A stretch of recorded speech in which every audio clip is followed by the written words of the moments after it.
lower you want to quit anyway. Okay, get. Eh? You want to lower me, Wallu. Okay, get me, then I'll go. Saturday go. That you will with you, what? Go better, okay, get. Well, I go, my dad will buy you because I was with you. What's your number? Don't forget you, my being. I went to my mother. Make it get your own go. Yeah, me, Wagon. Make it get your own winner. Yeah, me. My bag, boy. Who me at Amu happy? Gay, yeah, where a care. And the other man is being. Oh, how many may ye will not be of your government, but may worse every driving. Or can you have few presidents? And I have your bar. Jesus, a driver bar. What, yeah. Yeah, a few motor by ye, Lario. I swear, Kosua. You don't get what you were. They're quite I won't walk your bar. This couldn't you. And let's cut that way. I went to Uno. Yes, I'm a woman were one. There are me with so being an event. Yeah, then any year, no long one. Got you here. Why, you move about? You go out. Anime. It's over. That's I get my, you know. Anime. Yeah, deck you were. You go yellow. Where deck me? Yeah, deck you were. Where deck me? Why you moving any few of you? Down. Near down. They sat me when where? Get not bar. I'm a bandit when I'm a bandit. I'm a driver. You are a good man. If we want to rush you, one. Do I know when I wear Kekume? Who may you boy to you in a while? We get you know one of I'm a tibia. Oh, yeah, where are you? My mother, beer. Oh, you were you a bear? Oh, your madam, what you had, what do you wear or all you? Poor boy like you. Anime. I'm going to hurt you about. Gay, it's no bonnet, and I shall. Well, a kid on the other few working on our theory. Eh? Gay, a kilo tie, a kilo where I but don't you go get here, what you do, man? Kilo best on one in America. Oh, my gosh, what are we if you're with Kilo come away? Oh, have to one. You get here, what you do, man? Get him. I better ask a woman. I bet about test idea. I can't do my bar. Test idea. Arabami, I can't get me back. My brother, take time. But you provoke me. I think I'm okay, but when you're wise over it. You get to my happiness, you know. I better get to my woman. When you are walking over your boy, I go out to look at you. Oh, you go on, I never. Arabami, I'm a good woman. Arabami.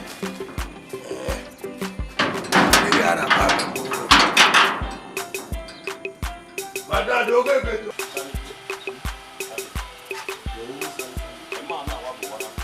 Wake one was a defensive man. A man that can or one and another. A Russian woman like my company one. Or not can Jamma Rufi. A company all waggy. Kakabo. If no was soon, in number one, you mistaken me, Russian one. You were put on, you know, arrested near more record. Oh, where would we see I CGI? Ijeme or a beggar no matter one. In a waka a ban or a wag one yo. I'm a waffle man. Apart from women, I can Nana we are saying Jamma Rufi. All the parafetio. A man now be. Me well, Wameno. Ija Pavon, you one. What is festival here with the festival here with door? On our dear. Well, see, I shall go one of human, I'll go with a man, I'll go with Oswald. Oswald. I'm on a go with what's the special. Sally! That's what we're going to marry. Stanley! Stanley! You're going to move your water. Emani go.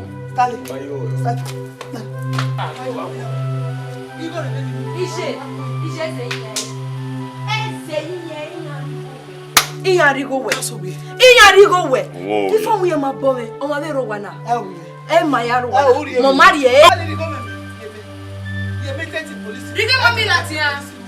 Then they want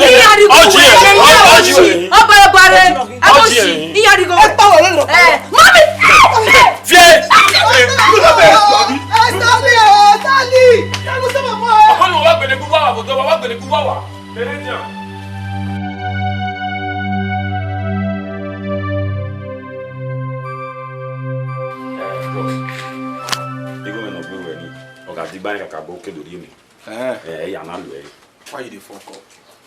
Oh my ba, Ija. Even where you buy, made buy, where you buy, made buy, why go say office, have a post here, you buy, or what by normal Martin, we know what to use and do now. No, that sounds so. I'm tired for you. Gay, again, we encourage her again. It's talking him.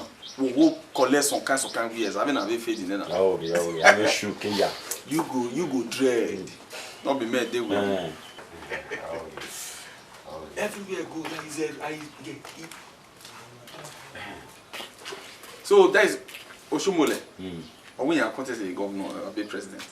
Yeah, I'm going to be river. We have you know, but when mash you again now. Or don't tell you mash. 15 Bros, what's on we? Keep on all money on the shawiers. What's on? No. One amigo. Damn you, okay, you go no running. A mash in my car, 15 and then we are right. Wait, do we owe you any explanation? Hell. Well, we understand. Do one man am here go message be can get right when get do not that. Uzwa. No, you want craze, I don't understand. My so iwa eni go na we Mia. We don't look bang like oh my own.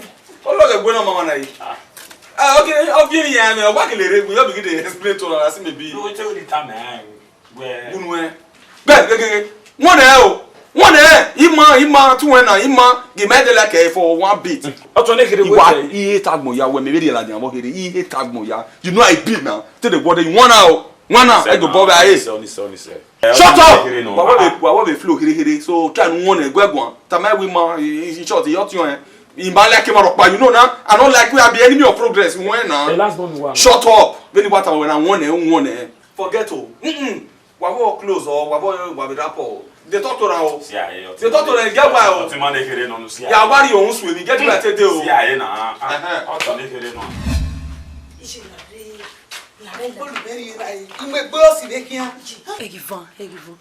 Ije. We be doing una hama we igo we una complain. We go where we. Imama no ri ni go. So papa no iwe ni hama we. A keep igo we say. Bokina a keep e. Avote me no dioni. Ifa uye ma bo me. Vedoro ni na ta wi ari onisha. Ya dupon. Ere keep it. Hold it. Olao, arrangeant, onisha. Ime Kenya na migo, eno izege hama we, eya verigo we wa ko me din akari go we no be do avian yo me o. We ni hama we. Ogi ari go ni. Ya meti we gbebere yo. Iru de wa ari go ni ya. Me Nigeria go no mo. Emi pe akwo ni go fo obi yan na we emi na ari go ma be. Oge ya ari go ya mari go me gbeza ka be gbigo mi wa mu go ko ere wa mu fi otoba. Maybe I will get to ya delivery now. I deliver so seni. Okay, ari only a give me ta. So ma emenuta ma me na ya gba akoto won emi pe I will trust you for. E mata we ari go. Igo we nu go we de roni. Ari mo mari Me ma boy ma ke ni di eji. Iwo yan jogo yan ma iya ma je school yan we wuna. No ti ni yan mi go yan na gas. Maybe I will mo we ya de ni. Won emi mi dele. Oma, we so no iwa do si e bolo abala re. Mo wa wa ga so ne na. O be do ata. O be go le ka ma be wo wa. Salut. Déchirez-moi. Yeah, the phone call normal now. No be normal 30-70. Huh? For me. When I mean, what I mean. Come on, guy, go say. Why you take 30-70 here? Wallo when area ka where. Na kaya we. Ye gbe ma wo here. I me na to body 2018 where you go wallo where. I mean, what have no guy go na see. Guy go na see na. Okay, we oto no dio. Guy go na see na do see obi. Gwa so go ti no dia ye ni wo. Iwo na hina. Iwo meme. No fe kemeri ye me.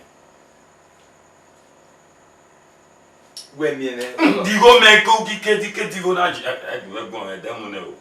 Edemu ne won ya wa bana won voice no lagbe ije wa o wa me de baba. Come on digo o wa mi mama.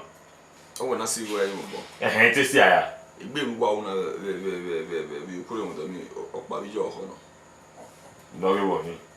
Asi wo ayo ma bo. Come on. Yeah. Me ya guy na. I'll make it 40, 60.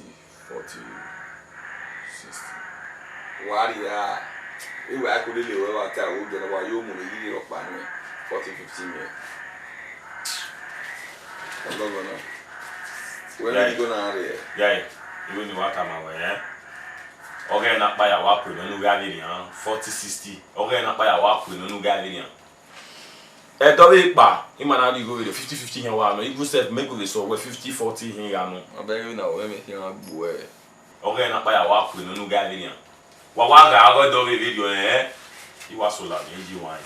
Don't know, maybe a little way, gave us who want one of you. I said, not turn up there. You go, do I know here? You have anybody present you walk before. Not tell you. We walk on. What was that? Hey, tell me who boy you make video.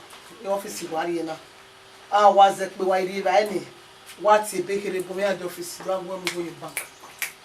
The driver was sick with her now. My dear, we realize we even an bank or for my baby said, no, while he had it. I did 21 more. They will not go out here. I came. Be a ye, darling. Commando, I stole me and let's see how he was. A man of damn home, a big carry home, no damn you. Was office in the wine. Amami, Agbami, Yasidi, Ukhu. Amagu Agbes Ukhu. Daju Yagigi. Badang Badang. Bagada. Badang Badang. Baba. Mami Agbami Yasidi Ukhu. Amagu Agbes Ukhu. Agbes Ukhu. Daju Yagigi.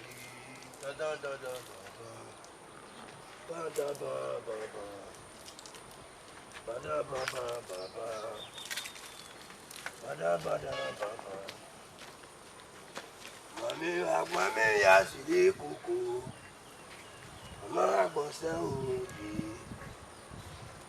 Daju Yagigi.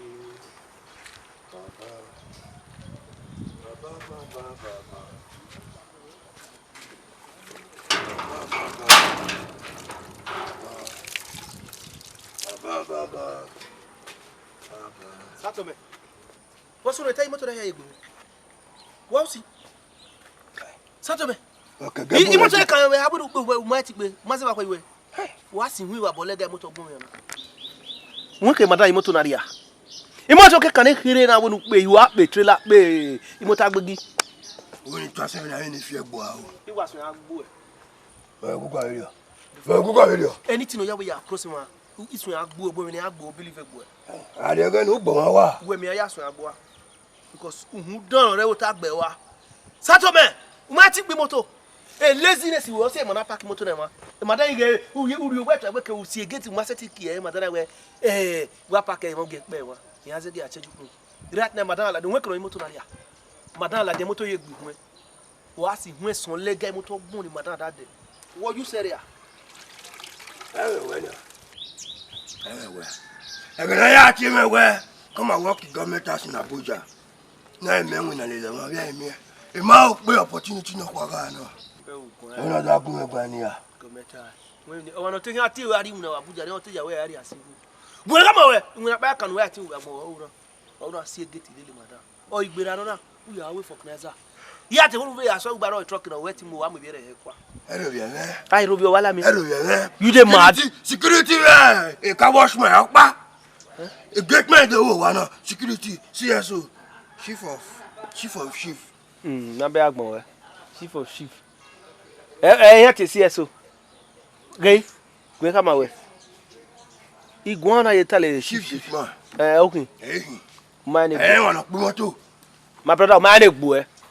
A warrior, what more? Yeah, come on, wait if you want to come in. I never know. Where may I ask one? Jesus. Yes, I'll make sure say I enter your body. Jesus. I don't feel mad. Quite your look. I say, Madame, I go milk, I don't feel Chris. Was to say, I never make you. Me, yeah, we remember you are a doctor. Yeah, Muta Bay say you away. No, play because you when you go, no, when I feel when you die. Ọ̀dà máa ń mú wẹ̀ ẹjọ́ ìsinmi gbóná káàkiri sáàkì ìwé náà kiri ìwé làwa náà. Ẹ máa dé yẹnu náà wé fọ̀kẹ́ sáyà. Wọ́n máa tẹ́ máa fò sùkà. Ìgbọ́dọ̀ mi ju òun fi kíkà yàn. Ṣé ìgbọ́dọ̀ náà ọjọ́ rẹ̀? Ọjọ́ rẹ̀ ìmẹ̀lẹ̀ wẹ̀lódọ́rẹ̀. Wa yóò mú iyì fún ọ̀nà fún òun dẹ̀ yọ. Adé ni bọ́mi mẹ́rin yàn wẹ̀. Mẹ́rin gbé wa gbọ́ bọ́ mẹ́kò gbọ́ ẹ̀ náà yìí mi tàmítàmá. Lódọ́rẹ̀.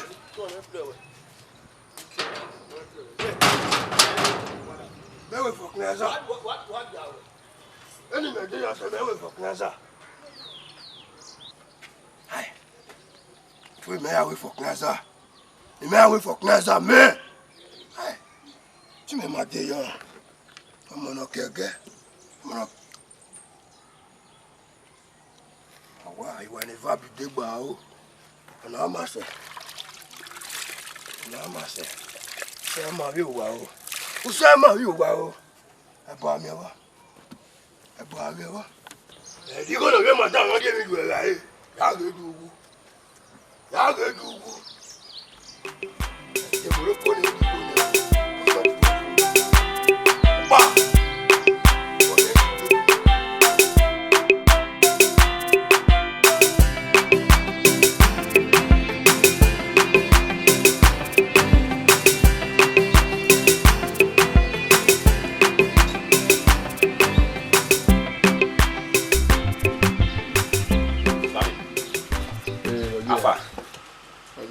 See. Internet one here, yeah, mata gile wa no, ibi aka gile wa no. Stanley, you share me many on. Oni ahin. You share me na level na. The level only here. They share me igije no na. Only share me. Oh, now okay, well, my office is na. My boss is here na. Oh, na I'm in office. E man no na here. Oh, wo na here. So they share me boni ah. One na dey. Why ti what one no time aware. Na me worry about the monitoring spirit le me na. Why sit on monitor? So monitor spirit ya e. I monitor man ma matter. Yeah, otima no hu o ha man we urigo. So who dey share me bo. Mo me ma ye hin. This in the only year till now. Imagine me ni ma wo wa hin egbe wo na. Na me we anything riri wo wa ndo almost to involve. So ye egbe ni aye. Agwa buwa. So ke monitor spirit ya nu ga go. Ni go me me share me bo. What do tell me age ma? Age atama. Right, you need time away. Iya we ya gele ku gbe ne. Na me gbe so ma e wo gba le ma gba ton. Wọ́n sọ mẹ́rin ni tali rubbish. Tali ọ ní reba ẹ kó wá di iṣẹ́ mi. Wọ́n ló èjì ní àti ẹ̀wọ̀n. Ẹ iṣẹ́ mẹ́mẹ́ nípa àwọn rẹ̀ ní ṣe èjì ayé èjì àdó tá a máa. Kí a mú bí yù àwọn oṣù wa wọ́n lè wọ̀n náà. Tali mu bí yẹ ma o. Wọ́n ní wọ́n lè dùn jù. Ó mu bí yẹ ma o. Wọ́n yà. Tali ṣe èjì ayé èjì dó tá a máa. Ó di iṣẹ́ mẹ́mẹ́ wọn nù wọn ẹ̀kọ́ gà ẹ̀ mẹ́tí jẹ èkéré yà sẹ̀ nìbọ̀. Àdí iṣẹ́ mẹ́mẹ́ nípa. Wọ́n lọ́wọ́ yìí wọ́n ní mu bí àmì rẹ̀ wọ àwàbọ̀. Tali wọ́n mu bí yìí ma o. Ó mu bí yẹ ma o. Ọma. I rest my case. No, me when it need do wanna why involve. Most people mama na. You are me no sunu. Usu you gbere ni juwa yo wa o. When my ba ari ba papa ni una me we favor ma hine o three good years e ya tin we agwa bo. Oni wata. Oni biata. Oma. We worry. Mo. Ya gele be ebe ma gele okuku be share o egbe no mu na. Agwa bo. What did you go here ni die? Ni o ma na me. Wa gbe o wa gbon ya iwiju ya fe ya bolu wa bele gedege iwiju o mama miracle store emi gede na rie na wa ya okay o to wa di yo hore wa gbon ko bi na wa mo se But you give me your mostly. Ko. Stanley. Afa. I did know. Ko. Yeah. Imagine what you want 10, 15, maybe 20. Anyone who wears I weigh 15 1 hour in because lift out for every guy every day of your ball. Ije uri ba ni ije ju tu fa ije mi ru obo mu si e go abi no e me bi me ya na mere nu agbo me ani se je nu gwa ri me we ye je na ki me ri go nu gbe but we no wa na me wo fefa wo no wa se bu be hin ejo No razo amevi no ton kola o. No waja wo bigo si o top Stanley. We ye jere imeri wo no we. Iwe. Ona wuwa ya je. Ona wuwa ya je. Ano wa go wa le no ma so patu bo ma ya ri. That body. As like papa one more than him. What take a he? Yato body, e can wear a carry the yard do any more. A girl. Make up to be made of women at the 100,000 away.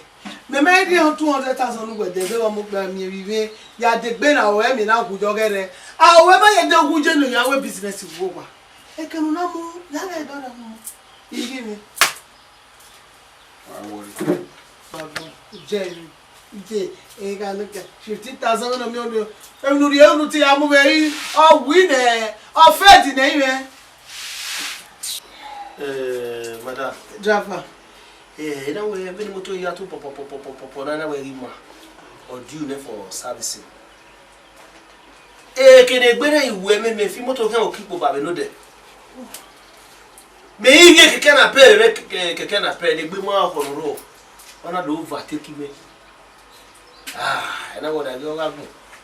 No, ya did mess a what me feel born on the Tembuga Joshua. I can't say Jamila Joshua say, mine not be ramming or go up here. I feel about me, I'll give a man. Hey, come out here, you do well. Come here, and I will. We want to work and do it, but I will everywhere. I feel more to women. Oh, my service. I want him a calicure. The mechanic ya doge mi ya here. What's it? Ya service mo. Then you put in the mechanic, you come around the meal. Now we not do yet. The way we are moving here, we might in UK. The woman. Oh, what's it? More I go. Driver. Oh, I don't do it today. Bye bye. Stanley, emi wa unama. Uwa mu yere no maga. Stanley, why gi ye nwa meri pu yo ton wa ya popo yere? What body jare no meje no mewa. You know what, Stanley? Ama gwomogbon ebo ogbe. Ijeri wa yi wina, nu wa wina wa me na mi go alone egbuwa. Eyi wa mami. Ori wa ye school, wa mo yebe. Wa ya oka iju wa nu wa squander. Do kwa ligo nu alo ya wina. You know what, sir? Stanley la wo iyo salobo ya yin la wo egbije me wa. Igi me rana, ije ni opa ime. La wo egbije me wa Stanley. Imiya la. Ekije ya rigo yo to wa iriye. Wọ́n mú mi igi jeme no igi jeme ye ti igi jeme oshi wahin Logo sa me weta lo yan ya ifa no nya we bala ni wo sunu wa tem na me dere logo sa me weta lo yan ai ta lo yan won ba bi we dere wa arewe agboya to ta agogo ona agun o kiyen ro ya ge ona agun o kiyen ro ya ge na wuwu kana o wu ge yan wa no no wait so we gather in livane una to agun egbon wana won ma ka like we sha no but when me wa ka dey like we eri mebeje me maka be like we no na o teme no jo say na respect no uji na re not no jo eri enu e ma like we since why misbehave why you do overpass yourself o say na go why be me why see e can do any ya mama like egbe o ma kill ma like egbe but if body never tell you suppose me something they tell you for me say this guy not like me I say that so I not like you move for where na me dey with you go where move man I move you move now man I move you know the understand you know the understand you know the understand for one verse suppose no na uzwa we ma say no jowodo no e do ale you man go wa na ya ibe ka gege ba pa say do no marry wodo ni iye wala iye la mo yireke awa boa she no understand no ya we wa mu we gbera gberi yan say ma be just dey crazy no just understand Level 7. Go. Wọ́n gbé so ọmọ àgúnjẹ ẹ̀gún à ọ̀rẹ́ kéré iṣẹ́ ọmọ ṣẹ̀dẹ̀ àdámẹ̀ ìhọ́ mọ̀ ọwọ́ àrẹ kéré iṣẹ́ ọmọ wọn àdámẹ̀ ìhọ́ ẹ̀ẹ́gẹ̀ àlọ́mọ́ àgúnjẹ ẹgbẹ́jẹ́ àti ìyẹn kiri náà ìyẹn họ́rí náà ìyẹn ríwé náà ìyẹn wọ̀nà náà ọmọ àwọn àgúnjẹ ẹ̀gún à ọ̀rẹ́ kéré wọn àdámẹ̀ ìhọ́ Dege ti dede ni me nuta ege ko obetun ya ba mi etun ya gbe mi obi ya ba mi e ira wa era mi eye no tunjo ye na me be no tun na ye la ta e no balo ya ze mo ebu e mo bosi to ishi me maka hamuwe okay iye se odere nita odere ni e meji wesuto kedoro adi ni ke hama wewe eri muwo la wa mumiere o ma miere o bode e vive ya hin e mi pe ya hin iya se di arigo wa igwe o ma so na debe ọmọ mi jere arugwa igwe amami ona gbasia ni me o be jere ni o be yo me ma se ya ari ogo ma be igwe e lo si gbele akwa be de wo no ni gba ko so me ga na se iya keke me ki wa le ge mami no gba mo emi ju no ro to ni no gbi e last morio ti gbe e Starly o obo ni mu da to tun vive ije deri onu ave sezi ninu wa make na igo emi wa hieni we tv o iban no na mi go ri o wa me only bank mo na ma account we se tv go ya pay bank oga bere jeri o ivi meri go ni o ma se ma we yari o eboe o ma se ma we ri o eboe ije deri onu wo wa marry close e den wa ga we esezi wa bu wa marry close o wa re 3 o'clock ni bank wa ya dey open umu na secretary we o director we ni ya go we ya pay me mo no we da mu wa dio wa ma like lawo sa cause if you vient on disturb le long beso bibe e ki gba wa go ne mu go fi wa we no bi jira me ara mu nu gbe we ya mu ye bank me e ke ga we we trust me we trust very well on ma do haverio hoje ori ogije o ori ogo ma we o hoje yebe mi o are jiri ogi ani o jebe mase so pon pare no me ga iwa mu ni me ya mu na we manager ni ave agbi mejo me ra imu so wa ogwe we ya mu ye bank ni me are business ni that is all do haverio all right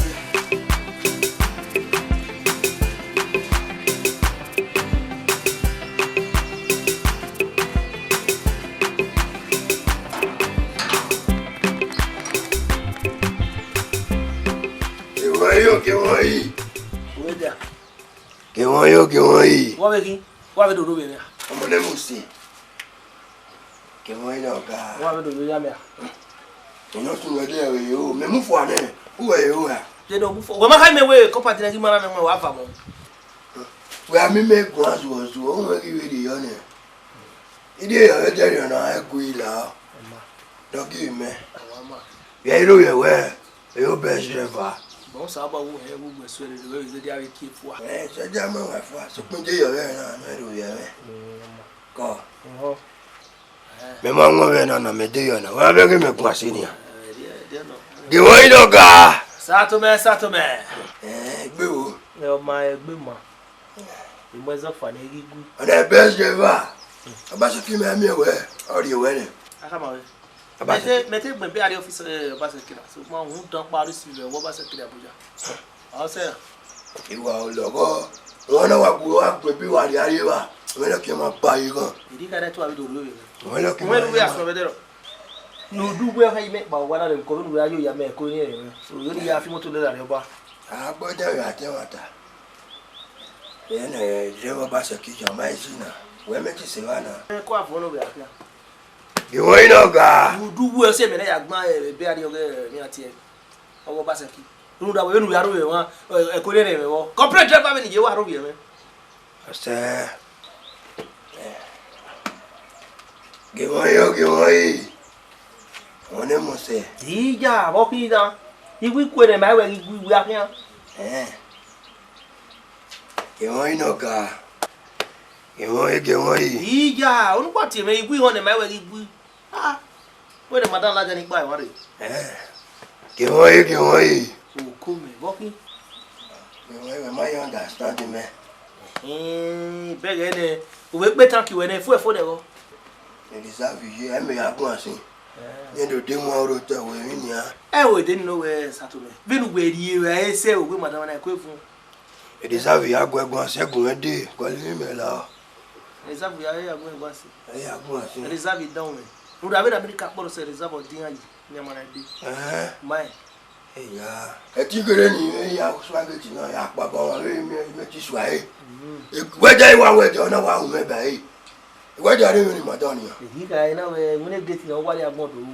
Abo, awon ya bi gate na pete pe ni ya. Iwe wadi be na you go kere wa go body just edogo yaro wa we asayo wa. Madam Mr. for me. We me kaka me telasa no. Odin ya me omet. Me telasa no na. La oni ah. Aga ki an egun do de won. Awe kun mi na you no dia. Mi na de ya we sopi. Ke mo ino ga. Ija. Oko. Ke mo ino ga. Ai pe me wo won wa he o.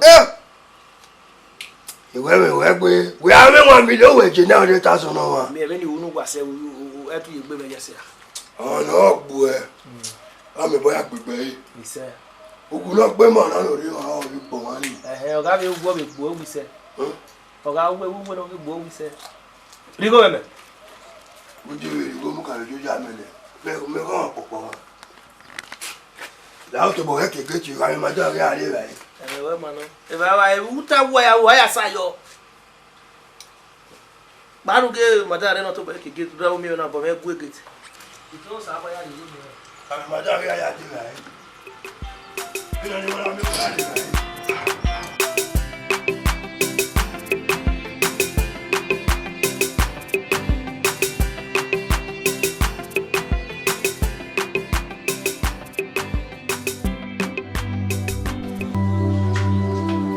Hello. Posso não? Hello. Oi. Mari. Wago não. Ego no ba wari. Viari. Ele aqui é a dele. Oi. Odi aqui. Wari dere. Macho ya pa ekire ya afise nezi uwe. Wa we we to dai. Iwe to ni. What he wago no. Ya mi no ba. We ya. Mi no ba. Oma, awu wa o. Oh. Hello. Hey. Saba na dere la wa. Na nya ke we nesi mi fe de wa mo. Okay ma ya we.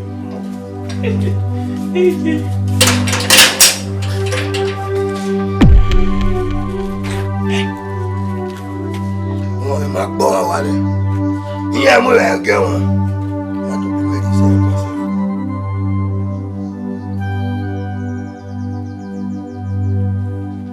Wọ́n máa gbọ́ wa wálé. Ìyá mú ẹ̀ gẹ́ wọn. Satobe. The glow card. Glow inigo. Okay, 500. Who the 500 di mewa yìí at the card? Who will die from the reason to that? The card is 500 man. Guy, they me the MTN man. E do no gba. No mare ni yo wa na re. That's the glow man. Ìjọ ẹ̀gbá, fami. Da masaki o wa no. Yes, mi wá lọ́ka. Ó gbẹ̀ gé wọn máa sí wíwí ni. Máa jọ́jú páyà mi, wọ́n á bọ̀ yẹn fìyà. Orúkọ ọgbù ẹ̀. Ó máa jẹ́ bá náà ẹkùn ẹ̀ṣọ́ ìtọ́.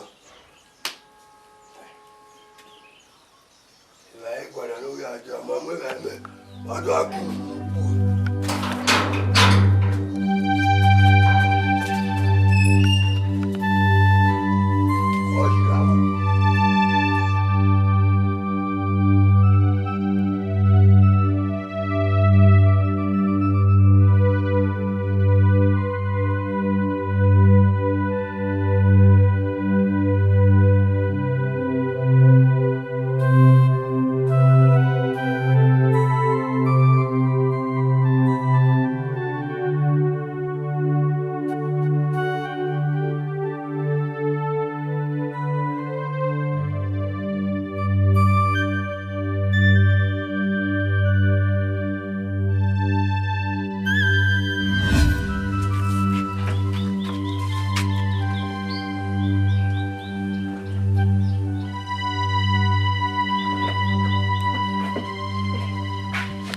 Madame, moto ma fait.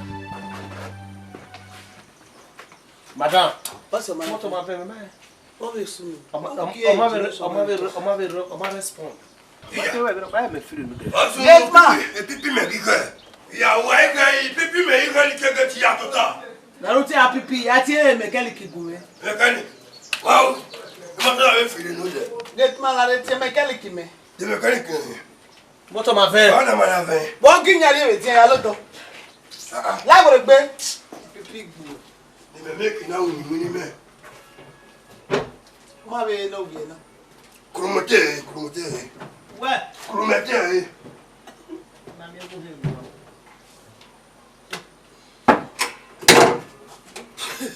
Get over that crib moto. Awa ke bona ti kun asu be gbeke.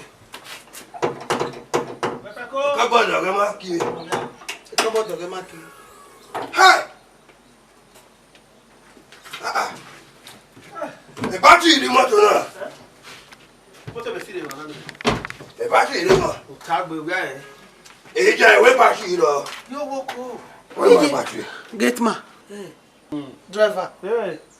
O sunu na. Abi e mi odo mu ya fi moti yan. Ya merito. Hey! Escalation. Me wa no. Ya gba ho yo bo. Oh, battery. Me wa no battery. Gba ho driver won. Eh, wo pa go wo wa ma le battery awu. E ka ta ma we do pa de ya e ki moto ejinu awu.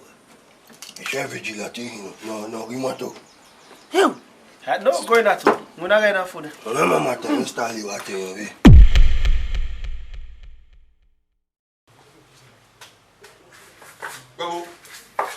Well, we are here. Tare, the na swen, the train na swen. The na drama na swen. Eh? Your colleague, you know if you come me boss my for me. Who see what you You know the craze. I be second here. No me way you go go o met you the home me way. We dey sort to the home money for this house. You gather liver, gather man, collect your money. You know if you come. I only said they gonna go many guy. They gonna go many guy. Yeah. Yeah, them again after law. You want to time away, eh? Let today be the first and last. I will be trying to see what be go away. Wait it here. They do so. Yeah, try ba like me. We go there that to go again.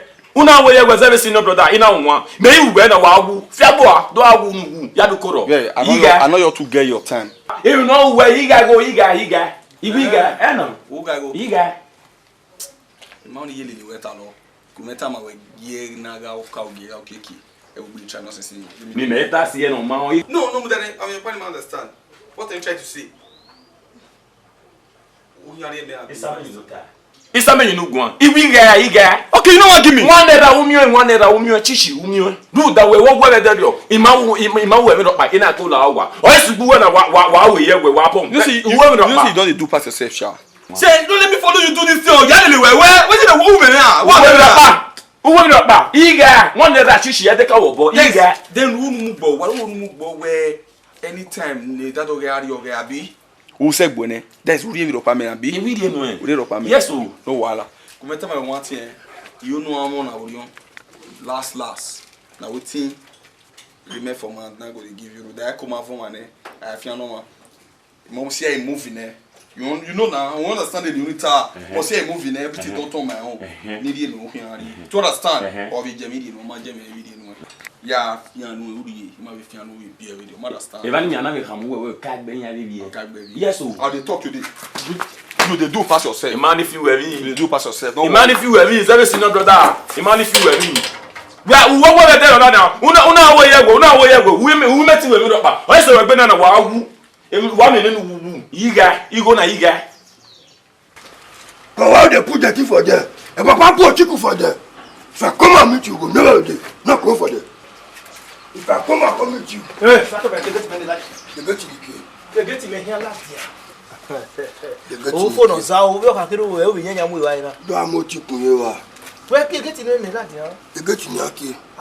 Now I hold down one way. I could have my battery motor man. We are starting motor the battery you marry. I said security. We see say motor. We be come about the Benard board. I told that one cook The dashboard, the Uzu, Benard board. The Benard the bar, the bus board. We come about my battery door. Okay, where you get in here? Yeah, could do the battery. Ke madam no man e gbe ne we yo mo no le mi wo ah. No ma mi o po mu ye get o ma pe ko to we don ko yo ku. God there we we go do battery ni. Ati no reason we dey get man. No lege na. Na do mi wo we ya en we e ko wara do battery moto mu. O we we to me me dey we ni re ri ati we ya start dey wa mu battery ni o je wa ti o je o ni fi awe we fi my we na na kan we o ni pe pa iwe kia o ni jack we ye me ka ma ga isa ro wa yo mu start moto wa we o ye fe person ala re na so ni ya na ba wa so wu e bo gbe da o do mu je won na ti e bo ni bi ka no do mu ku kwa e won na ofo nu we get ari we yi we nu agba oge e moto re ti be fi e la kan padina ti fi ere ba se ya fi ere gbe mi o ke moto de won do ba se mu mama ti yare o pe ka madaga e gwa lo to we o jagbon ye mi no mi o ro to we o ni ti won ji e bu take we e gbe o no adek mi wa yo mu me ya fi we mi won a fi ore hospital oni me wa ke geta e da won wa ji e get ni aki o we jagbon ye mi e get ni aki sa we gu we na ona pa so wu e yes sir Lawyer, Go. Maybe I did. Anyways, I just came to confirm if you have received alert. Yes, alert. Okay. No problem. No, that everything that's in the Jerron. Yeah, we are creating a cat. Oh, yeah, Oh no, why would I want a day? yes, ma'am. Yes, down the alert. We're sick. God bless you. Oh, man, why call it Mana. Wesley? Take care. Bye bye. Alright.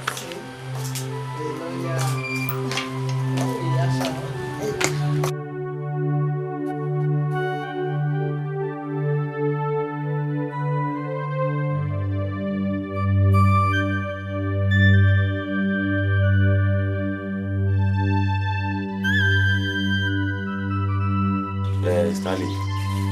Iye de ni wo no wa. Otona. Eni wa o kinu de andi mati bi mi de. Wa o wa be say nine no. Ave wodrop no TV de yi he gbe so o mi si so ye wodrop le. Ayi mi ro pa to. Oye mi wo change mind me. Yo. Wa ga iwu na. It's a plan, but the plan now, you might do a thing Sunday or say. E plan. Then all you go there no where we go ni me ya ku. All you go there, all the work. What time? My work bawala je do pa ya le ku picture video pa then we so ajo wa we yan kidnapping me. Then actually like 2 or 3 boys no here we ma run the level no here pick a call no here five NJ ije pay na when go when ya we 30 billion on pay. Oni go batana. There we go. On my wala river we any wa vie kan no. So pa okosa ni go ne. Na no man. Even me avie 20 mi avie. Ana wa gile run e ba go mo kwa na hin at least 30 70 na betin o. Okay, but all 30 70 million allo 50 50.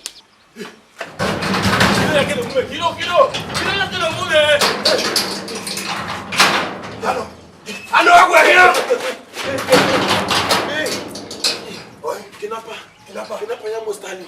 Stanley, EJ. Ya mo Stanley. Ya mo Stanley. Posso Ya mo Stanley. Ya mo Stanley. Ya mo Stanley. Ya mo Stanley. Mi amade. Mi atawa. Mi Stanley wa.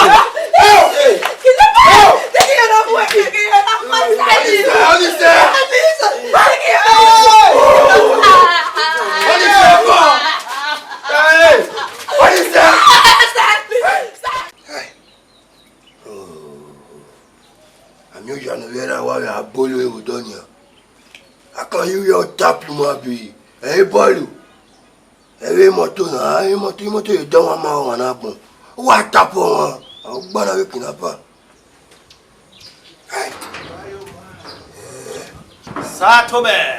Satome, what ye? And I go start to me. Aye. What's on where are you? Oh, you soon. Ah, we make one house women. Madame, you break what? What's wrong with what? You tap of your not you. Jesus. Azinha kinape. Kinapa wife. Kinapa oye. Oye. Hey! Jesus. Hey! My dear, you not bona. On a bar you tap every boy moto. Kai! Only my dear with you. Ira me. How How kinapa na wa movie madam? Come on, we go. Àwọn àṣìgbọ́n ni kò ẹ̀mí ìnẹ́rí ojú wà kà máa wẹ́wẹ́ amóhàn náà bòyá tó wọn náà bò mú. Èdè ọ̀nù nàbàtà. Mọ̀rí ó bànú ni wẹ́rẹ́ àwìfì wò wá. Nàbàtà náà ní ẹ̀wà yóò bí wọ́ọ̀lù ẹ̀ họ. Ọ̀yá wọlé ẹ̀ wà yẹn bí ẹ̀rẹ́ ni nà mọ̀.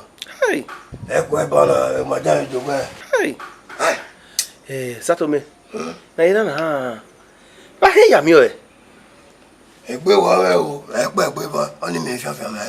Màjá ìdòbú mi Sátọ́mẹ́ wàá gbàlẹ́ gòdè mi yẹn wé màmú gòdè. Mẹ́rẹ́ kó ó ní ẹ̀sìn rẹ̀ bọ̀. Wẹ́wẹ́wẹ́wẹ́ mẹ́kó náà bọ́rọ̀ ìmọ̀dá yìí. Ego iro ó ní àtẹ̀wé náà. Bí kú máa madam gẹ́ my brother èyí mi wá kọ̀kọ̀ ìwọ ìwé madam ni màmú náà lélẹ̀ àwọn. Ìyẹn pa mi madam ẹrù kì í agbá náà bí àkàmẹ̀ yìí bẹ́ẹ̀. Kílẹ̀ òkè ẹgẹ̀mí kò. Ẹ̀mí ìlú kan náà àpò wọn sáré mọ̀tán o. Ibi ẹ̀ka náà ni ẹ̀wà yóò bí yín ò kára ẹ̀ òótọ́ ni. Ìyẹn ọgbẹ̀ ẹjọ́ wáyà. Ìyẹn amadu mú mi kìmẹ̀ jí náà. Orúkọ gbé wa gbọ́n. Orí ọkọ ẹ̀. Wá sí. Wá ọkùnrin àwọn púpọ̀ dẹ̀rọ̀ èrè ọ̀yọ́ bọ̀ yàda ọ̀wọ́ yìí. Àwọn ẹ̀sán mi fún àwọn ọmọ mi bọ̀ dẹ̀ ìmúrókò. Ọkàn ọmọ ire. Partition wọn gbé madam hàn gbòòwì ẹ̀ ni. Iṣẹ́ àpò wọn sá. Ìyá wa kàmi kìnnà pàwọn ní akárí gómìnà mẹ́rin. Yẹ́lì yá fún madam. Àpá àmàjá yẹn ti wù mí àárín ìwé sọ́nà. Sátọ́mẹ́. Kidnapping. Àwọn àwọn ìwà rí tápọ̀ wọn náà gbọ̀n. Àwọn gbọ́n ní wà rí tápà. Láti wọ́n dá fókè. Láì láì 25. Mo ní àwọn ẹ̀mú kankan rí ya. Ọ̀pọ̀ ẹ̀yìn ìrẹ́jẹ́ ni.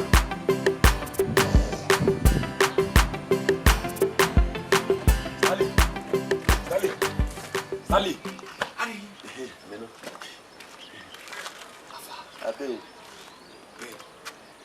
It's only here. Usawasi guy for information. He's a nulli by my like you.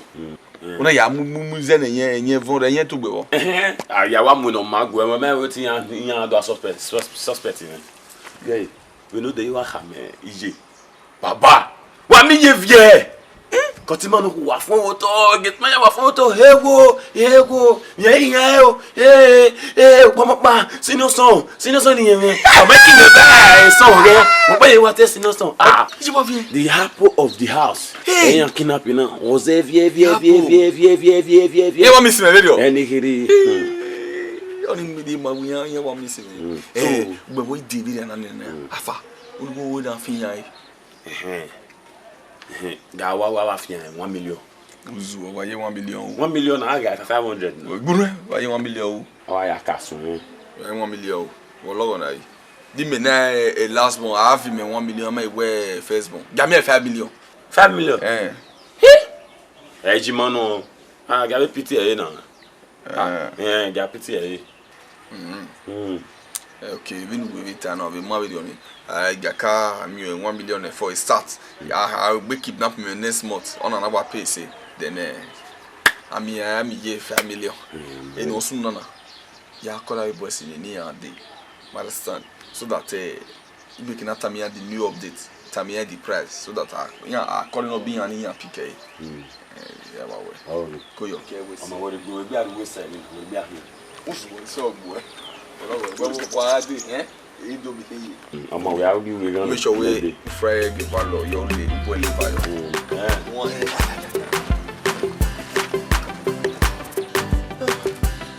Salopua. Go di omege. Ikamu bi o Maria. Abe ana pa Salopua agbe woru e. Ege pala iwo.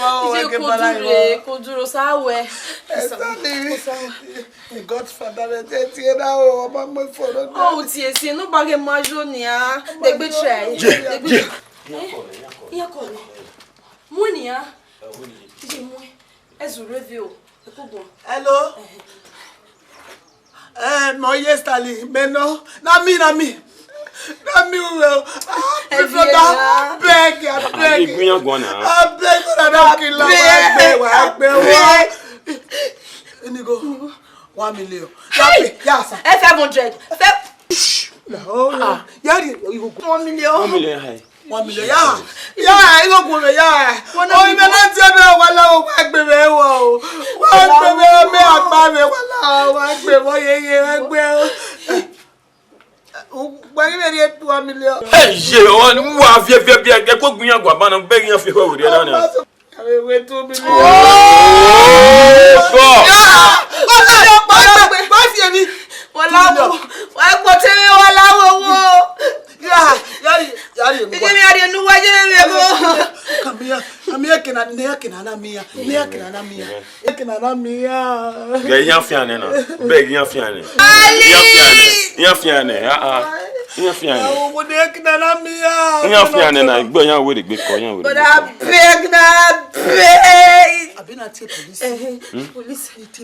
What's the police in Nigeria? Mopo soldier.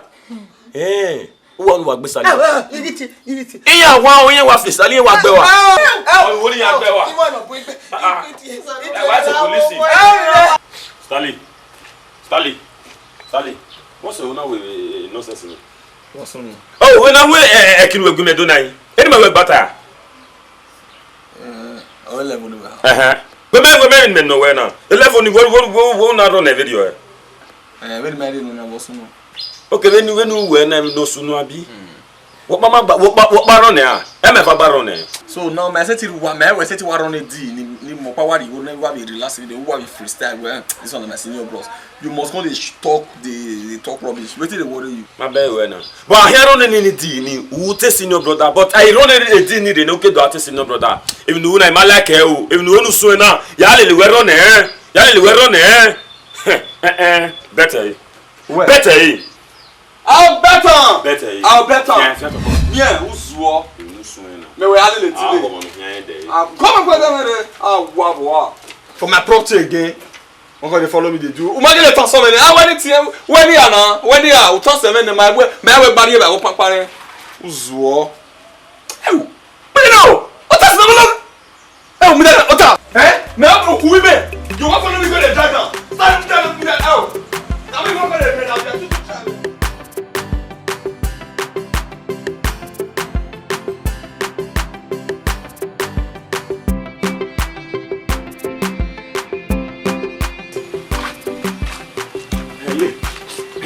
You what? Get my man okay.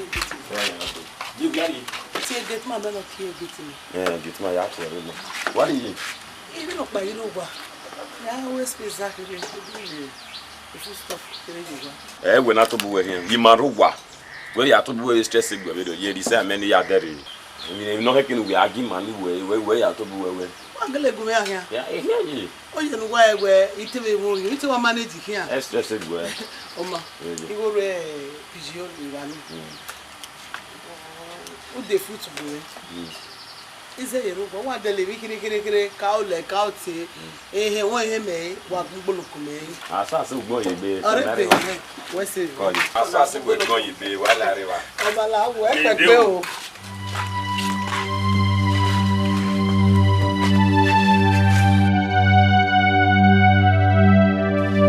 Yeah.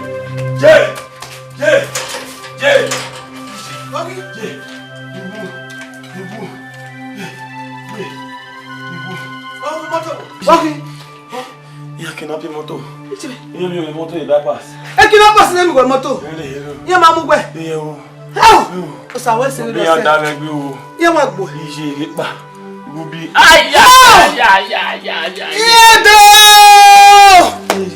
How? What's wrong? What about Stanley? I thought I saw you want me a moto. You have to kidnap your motor by him. I want to buy him, marry you. And you have to be. What else? Me and me way now. Yeah, Stanley. Ije na we ya de full stuff. We will be now. You know when they do not say many to be ya there. E kiri na wa de odo. You know what the bypass. Bypass. You know what me we there. Bypass. The opposite Nanaba Castle no river. I saw do. Kaseva. Ijo. Ya gbe gbe. Ipa. Ijo. Papa je ri ado gbere mo mo wa. Opposite Castle di wa. The bypass. Ijo.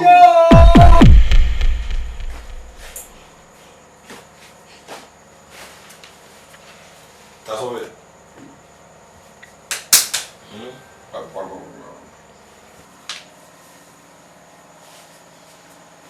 Stanley, we have here. You may have here. That's what we are. Forget all those ones where they talk. Forget all those ones where they talk. Forget all the new talk. This one are between me and you. We know I be. Alpha. Imotoni. You ain't get to kill. We may share.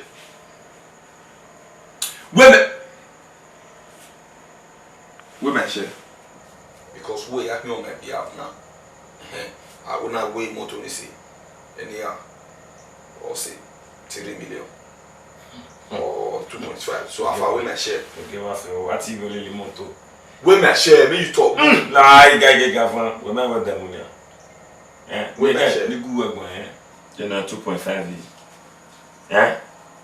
Yeah, anytime we moto ni 800,000. Yeah. No, I wait for 800,000.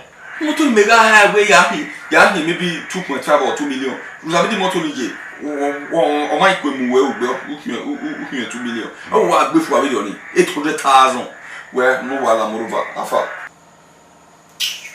Guy, you mentioned your real way. You give one there and we go ni. Do that we aga woman. We go down we yeke. Or say we went na work we boy na kwaya master. You give one there no. Yes so. Umyo or say go do anyanya die one. One there me. Yes so. Yes so. One there me. One there umye. We aga wo my neck one. So if you have friend me here who wa here ya young.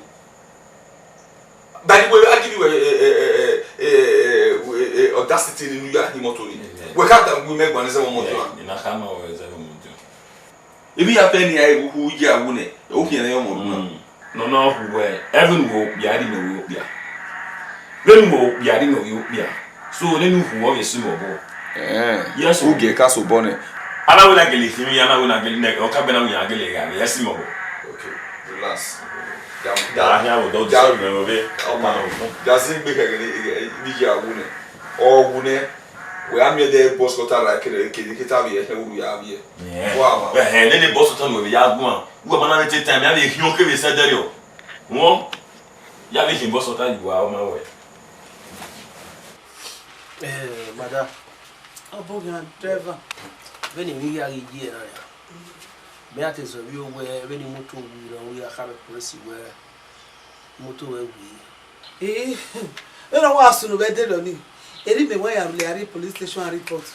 I'm a police investigation going with door. What is that problem? Okay. Yeah. Madam, what fast? Baby on here, I say I you know. Ah, you are. What fast? A baby on here, I die, you know. I say I know I follow up. I came in where I will lock back while the motor there. Maybe I have to tell you, no doubt we have few only were yeah, walk away a uniform day, do to tower. But it may be Tare very well. And we have come out on Lao. Okay, the motor, no one in the men, I can work by motor. Only where the traffic. Where came in a material, so you when a near transfer here. So, why network tomorrow? Network are in the vanity, only if you only a problem. If you call him a supply road when you are motor, we now are. After film, I get to losing winner. Man losing winner, wake a why you are even wearing winner? Dear name, Murivena.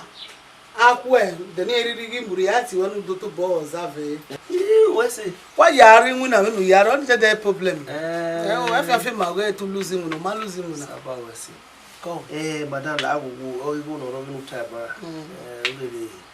What is network are in the banner? The network in my really 18 can we may withdraw. Oh, come. What's it? What's it, madam? Okay. Oh, I lose it. Why you are even carrying? No. Ah, where I am, where you are, you do gay. Barrister. Pardon. You wouldn't do me a bar, my good need the property near there. Women or America, when you go well, duplex. What am I boy for all duplex? Okay. I understand. I want you Weber. No can win a me. No can win a me. What like a so now, man, we are telling me what you wear. I need it urgent. Eu afirmei there on you. One of my clients, a lot of properties. So only their problem. Where did I go? I have a duplex in Wawe Tanano of Emo. Okay. So Kumpano ya only camion. Maybe like tomorrow or next tomorrow, I'll get back to you. So that I make an idea the rate of everything. There's no problem. I'm waiting now.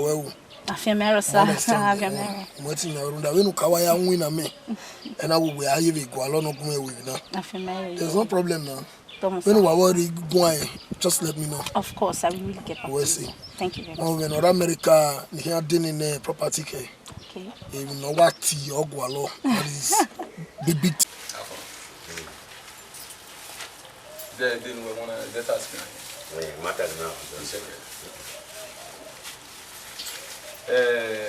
Anything we banana. Origin of good money. You and I are getting to it. It's very big and there's no one better 16. You have one as animal. Why are collecting it? Heritage. What was in Unutai, every man is every man mini. Women will lawyer or collect you. Every lawyer will quick collect you on himself. Agent. When agent no collect you about the league.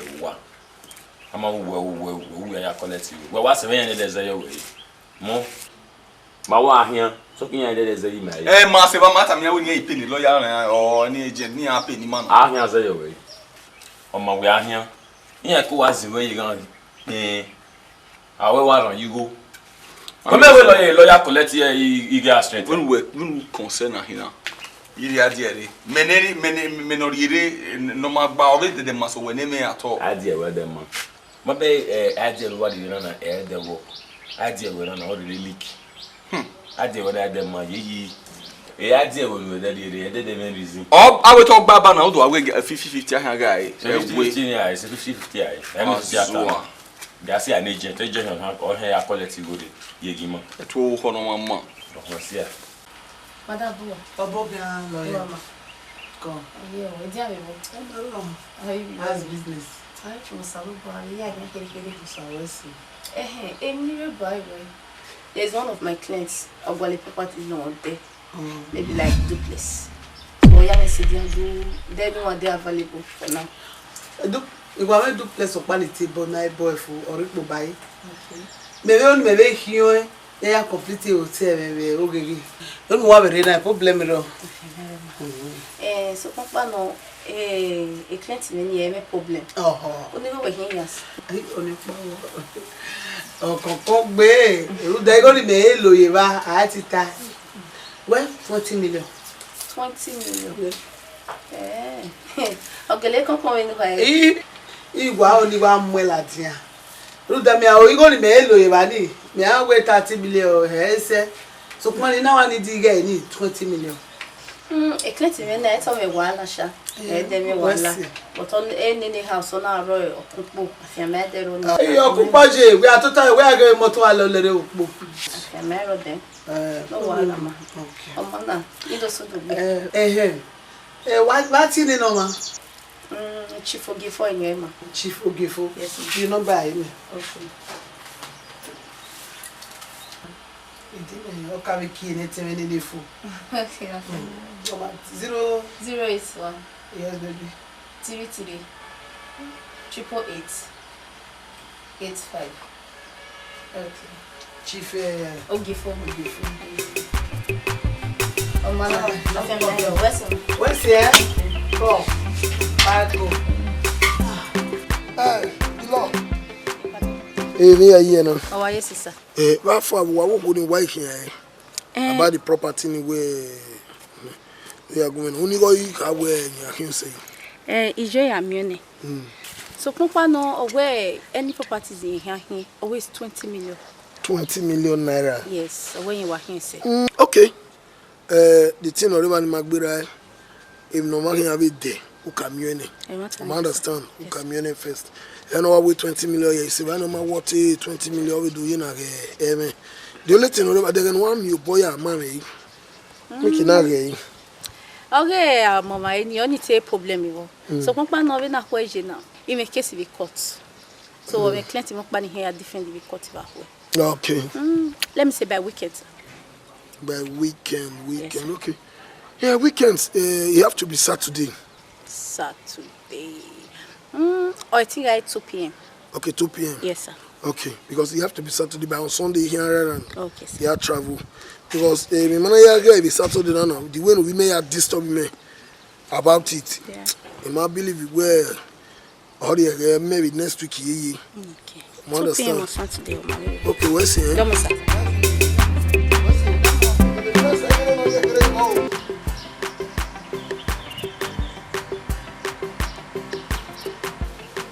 Hello, Chief. Domo sir.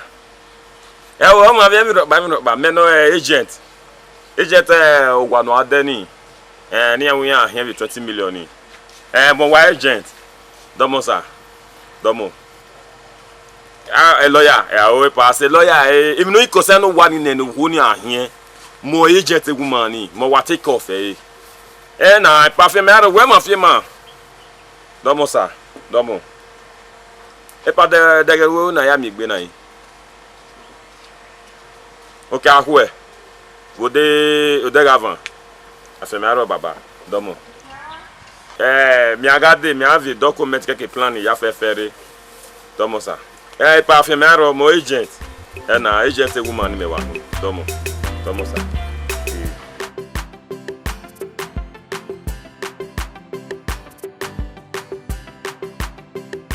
Yeah, if I didn't know what the buffet duplex one. But the problem is, you are not the lawyer. You understand? You are not the lawyer. Only a boy because the lawyer my work by discuss this thing. I was surprised that you called me.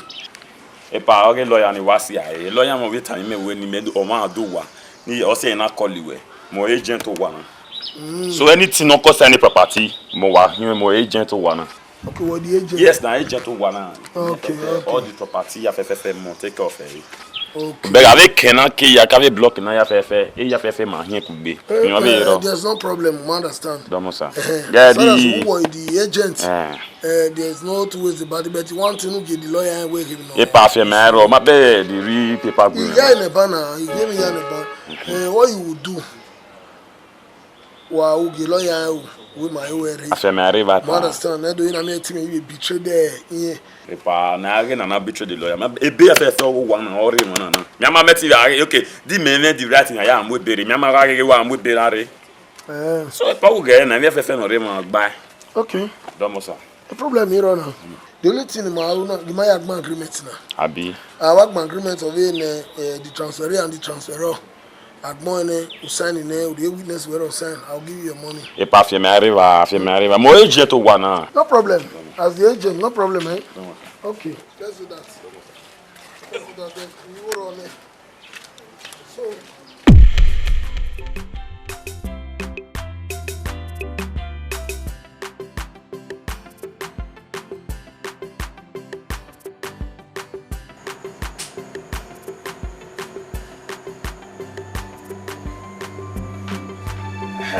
Sally.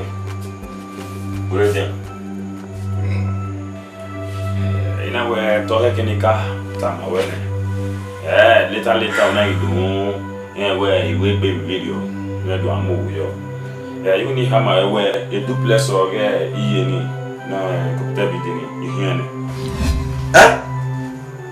You go here duplex or iye ni da kopta bidini na. Iji ukufo. You mean Ukhu me? That is Vijay would never do guy me. Oh, wait, I can't now. Ukhu me. That is the reason as the mother son. Why? If you and if we hear what Ukhu me go with you. I know you found me by bound Ukhu me. Yeah, with that. Ukhu me. Otas. The rubbish in us way. Otas. No, wait. I couldn't attend. Yeah, follow you do. Otas, Damio. I couldn't attend. Otas, all of them are doing wow. Okay, what's you go weapon. You beg you cemetery. What we are so. Wait. You want for the reason say you can't be. You want to follow you do. Okay, wait, you want to listen, young? You have to work back. You not go try now. You not go try. Who try Otas? Who try? Stalo. You have to listen your ass. Stalo. You have to work back. We need banana. Otas, who go in there? Stalo, you have to work back. Otas, who go in there? Otas, who go in there? Go to the body.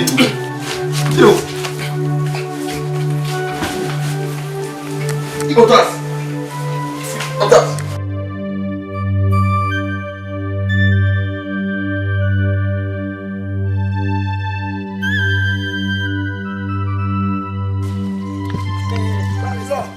Barrister. Dealer. Library, a property manual. Yes, sir. They know warrant. I'm sorry. This property, I've already acquired it. It's a lie. Not quite long ago. Though, recent now, my person 2 weeks now. Oh, wow. Well, this attorney will Yeah. We failed to see each other. So an agent called me. Said he's the agent of this house. When I call him, hoping we worry no man, understand. Barrister. Loyalty, man. I know, Mama. I know it's your So I know. I know. Isha. One. No one not doing. It's a lie. Join obey one agent. Opi worry no man no team. You know we no be hammer or no man. Yes, I know. If I say lie. Okay. I have the agreement with me. Let me bring it. Okay. Let me bring the agreement. Listen, When me answer, you know, Barrister. Are you serious? Barrister. Ma? When property in a working. I know very well, ma. I know. The love. All you need to do is just to glance through it. You understand? Okay. Just see the agreement. Yes. Yes, he claimed to be the agent. Are you serious? But he claimed to be the agent of this house. Jeez! He said he's the agent of this house. Calm down. How you mean? Jesus. The law. Nevertheless, thank God you know law. Yeah. I've already acquired. You see the document here, it's original document. So that cover this property. Madam, I'm sorry. You know what it is? That is when you trespass. I understand very well. So please, my lawyer, you have to advise her as a legal advisor to her in order for her to not to trespass. Thank you very much. Ma, calm down. I will try and help you out. Hey, worry, wait. Calm down, ma. Calm down. I know, ma. Man, please, let's go. Hey, Jim, for what?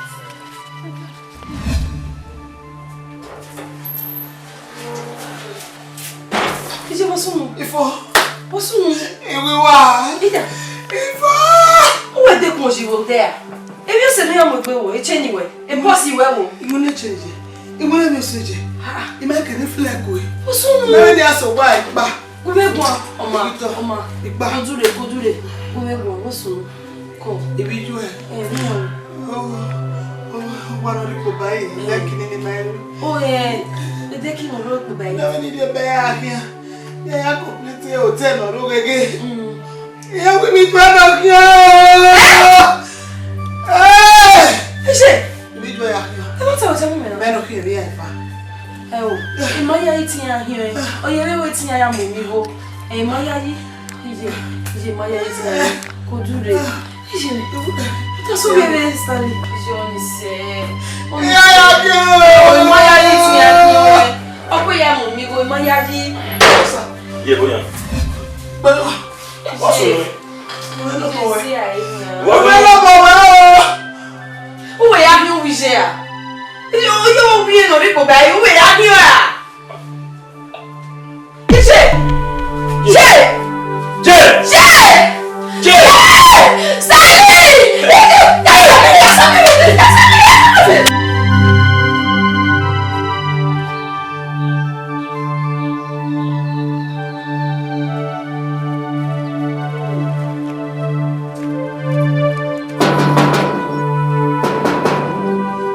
Satome. Hey. Give it to me.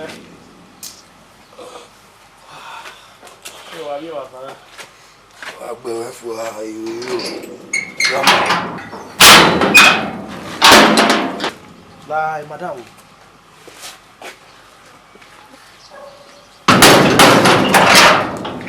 They don't this way. Partition.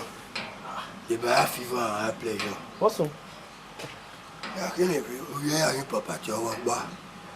Hey. You are a worker. A worker. Yeah, what I said in the video. Baby, can you go in? He cover time. You Madonna. Who dare ever walk in? A worker. One minute, but I don't know where to get one. I have business we go again. Then one. On you. We worry on it. Done. Go out. Oh, boy. The good governor of the book. You are savoir. They can be more. See, your police are Muania. But I am for over. Your Madonna, we are in a. Hey, young Yamo. You have your area. We are no one. We were about that. You go now, who don't want to. Only, oh, may not be money. Yeah, I can ask you go below. Yeah, may my email call you where do we are there because we. Yeah, today 2 million. One good. Take 2 million. I bought an idea for you. So, who done? The police are big buy a see, but. Oh, my dear.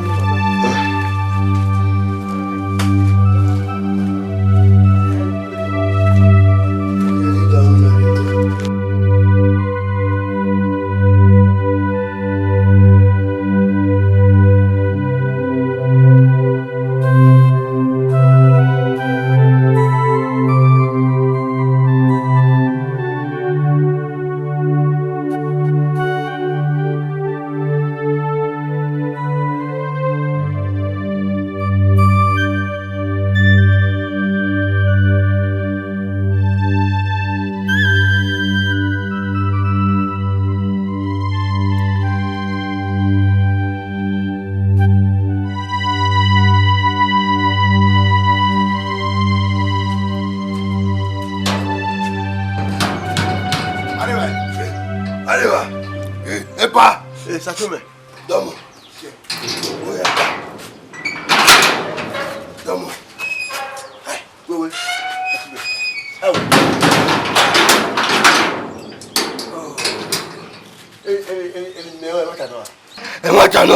Is that true? Is it true? Hey! Hey! Oh. Hey! Oh. Yeah, what there? Hey! Oh. Imagine what we for pass. Where? I want to talk. Hey! Really, imagine you are the calendar. Here we are. Hey! Here one year. Oh, here one year. Oh, and the one Moses. And the top was okay. On a happy one. I'm an boy. I to who are very much any beer. What? Oh. More than me, Chua. Sally. Could work if you and make it. Oh, go what? Maybe we would only automatic. Matic, one never carry away battery one. Suppose you to me where we even aware in your all to offer it. You don't know whatever I did. Whatever you want, you go one way. I don't know, or we know if you die. Who? Why were yes? Or 10 no ebo. Why ever met? Ebo, ebo. You are, you may put him cover side. Eh? That's all good, Papa. Once you were a show if you die, study. You will know why were you a bow? A body in my count. You may come, that should be the mess in my count. I'm a medicine. I had you or woo or no. Why were you on a book? You make a mucker. What? From my video. Oh, say something. I touched it basic. Who don't I? That's your baby. What we want? Okay, what are we good? I touch you. Yes! Baba, Madeba. You take away, you come where you are decent. Go Madeba, it 20 banana. Oh, never tell. Study! You are your 23. You are about there, and where you buy you what? Baba, I'll feel your way. They are sleeping. You like what we do, but oh, I wouldn't know I just and there you know, we have to have you know, and all back. My vow, you bought the Jerosu. But then, yeah, study where you were. Could you work wow? Yes, we were bossy. I will never left you. I met with people. I will never left you. You go make it. Even with Puri. You really are women can walk. When I will I don't have. Yeah, we will be one. Gay, little boy. Anna me with dinner the Utona. Every one has to do that pony. That man will hear one. Yeah, I feed the way when I'm feeling jacket. You don't know, you know what I'm saying. You may you know what I'm like. Don't be a man who know him. Every man, eh? Book your work, booking motor, booking on a love away. They get it. All you did, the Utona was one woman. No, Jima, very good not to go that. Without one and a mother taladan will go matter ladan, or give me here anywhere you get another. Why you know you want me there? Yummy way. I'm not going out here. Jose and we don't know what it is. Yeah, they may be. So, man, Galiru, they don't buy only in a rotor. Galiru, honor. Why be the said, do I wait with little papa? What's a little papa? I respect to every senior brother. So, man, I ain't very little pronounce that game. In your day, get right of your hand, Tana. Gay, the Maria said, the Maria said, I'm not a yard punchable. Yeah, more than that. Yeah, no corner to you or every can be. I mean, we have many as they buy a yard, we are go out to do it when a yard, we are going to give one. If my baby will be for who watches me, I thought we Larry. I'm the one who be here. Not over than Larry. The bonnet in the yard, what over Larry. I think we will senior. I think we will senior. Me I do a little bit a promotion. To promote when yes, you are too small. You are not promoter. You are just too small. You are not promoter, man. I think we will senior. Pushon I again. I come out with you. Don't say. You are Musi. You can't find again. No. You are okay. You are not going to be well. Go wait. Study. Pardon. Ibu kuwe ni awo wi waja kebe wa da yi make ku aje di wona ebo mara anya awu waja kebe e pa ma we ro pa go study you are the person omodo oke ma ye tie de dika ebi awo na wu waja kebe bo na tie bo ya mukawa o ebo mekinya Iwepo, I've been medicine. Yes, it will be a salad. Allah. Oh, in Bokawa, we were where we were, was a coffee with like you would make it die first. Why, Jack? Mamma will up, ma. You Chris. Up on where? Say, I'm a medicine. A boy will come. Oh, will give it. You can't win it. You can't go out well, Pierre. When you block the death of my sister. Yes! Idiot. What? Okay, wouldn't it? If Mamma will up, ma. Azeno. To take a make and make you party white, what to take more, but a bow, you like a bow. Only one with book a village. I know you walk on the car. Hey, my woman.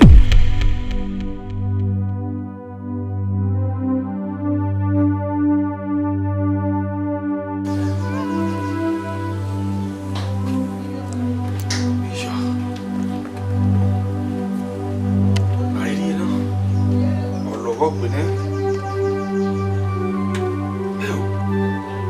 a so we walk close in my dinner.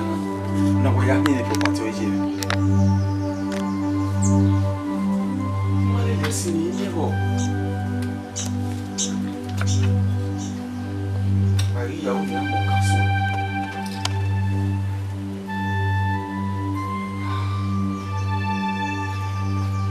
Ona se tikili ni ya. Eta me vie. Eta. Da boni amujena. No ya ni ya fo o koro. Nda wa we. Wana yo ya fe Nigeria ni ya zero mo.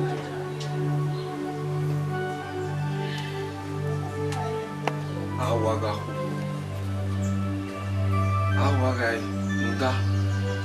Ipo na mi potinti ya hiwana. Ohyo. Awaga hu. Ni eti hitme no ka uno yuko kisowa. Aha. Samu na ga ni ira bona.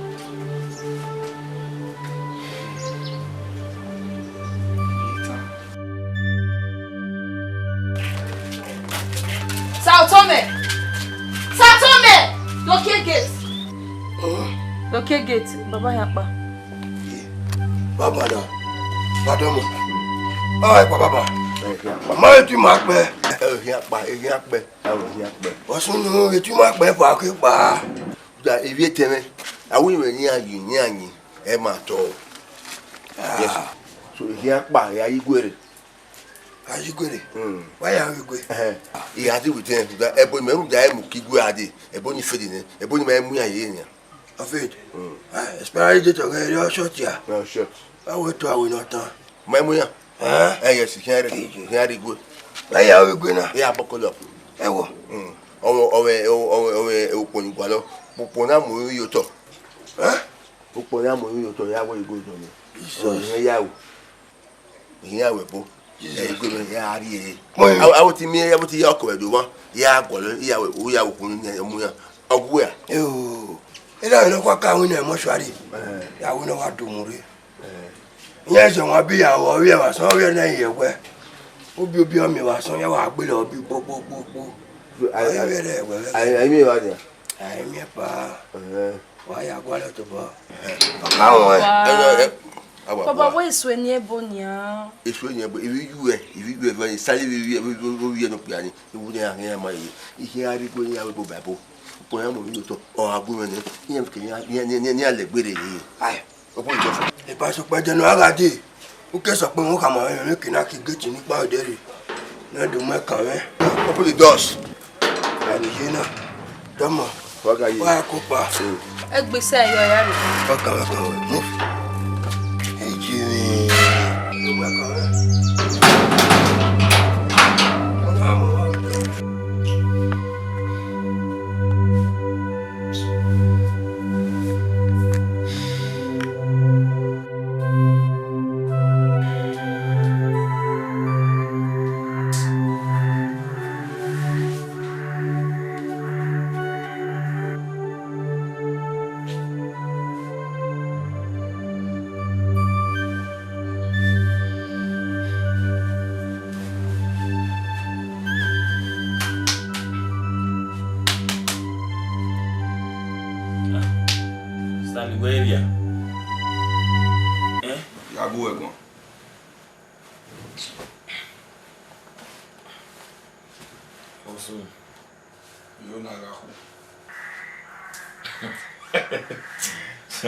But so what you for you na me to twice and twice. Hoje, you na guys. Stanley. Ate what you hear we. When we senior brother when we senior brother when. E to haken when where ije mana hune. Wa meti tepa okuni. O haken we to bu we who is you where ije mana hune. Uhune agai. We are telling what I want now. Yeah. So, my partition go where you turn elegant give that money. Elegant give that money. Or who know you have your sweat or packing me. You know, only Jimmy Mary, you talk. My petition be future now. Amara Guaro say, the baby, Yaji. You know, cable. Okay, what guy? Yeah, the meantime, where you who near met guy. Do what we are, guy. We are where I take kind or no two lawyer no get the answer your way. Yeah, guy will be disturbing me. Yeah, why go working in any color later. Nowhere. We'll be at anything one or be try every hero or one. Just say, go sana, don't be done. Short your own things away, you know, not go by anything here. What you come and come.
Utas.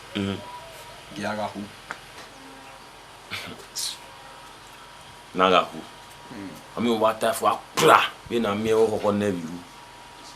Eh? I want to get Wagahu. When you're going to be a guy, whenever we need you, you you talk. On your TV, or more you talk, where you know, just to know or big bono, on I could be a lawyer, not die. Is a lawyer again? Ever not, ma?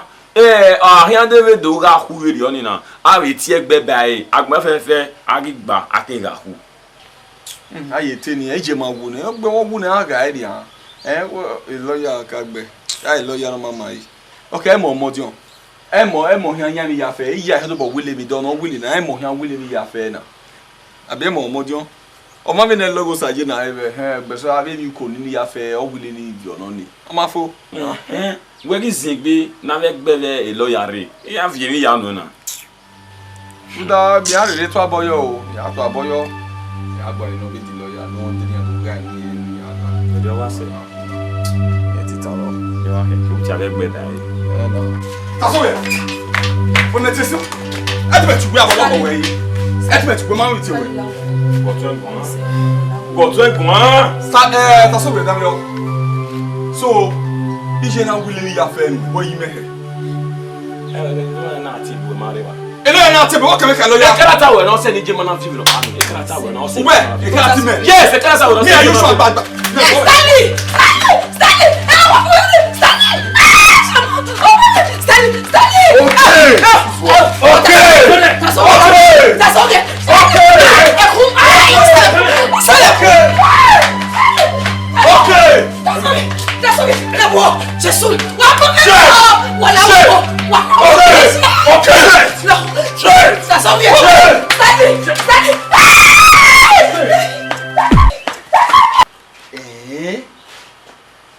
The Nigerian here what are we Nana me walk it back. I'm not going to be a fair. I'm not going to be a fair money. Eh? How you come more than a quick bear? You know the boy wear me down. When I don't move power moving, or that's all we all be dance. You know? Hey, Abuse so we to your plan. Or your bravi ye. You don't understand, I cannot figure out things here. Hell. Me do arrivabo. Awa. So we na show boy an vai. E ma gbe wa ne wo na hia lo wan. Ma gbe wa ni ma ye ni ne ho ne. No de ba ni Nigerian no le mi wo. Ma ja ji go lo wan. To da. E ma na gbe bo na ni ma sun da bo na. E wa o ya wa gbe oyi. Oh, that boy will do on do. Okay, one. Before you say this, I don't know. That's so good. What your boy you aiming at? For this house, problem. I'll be like, problem.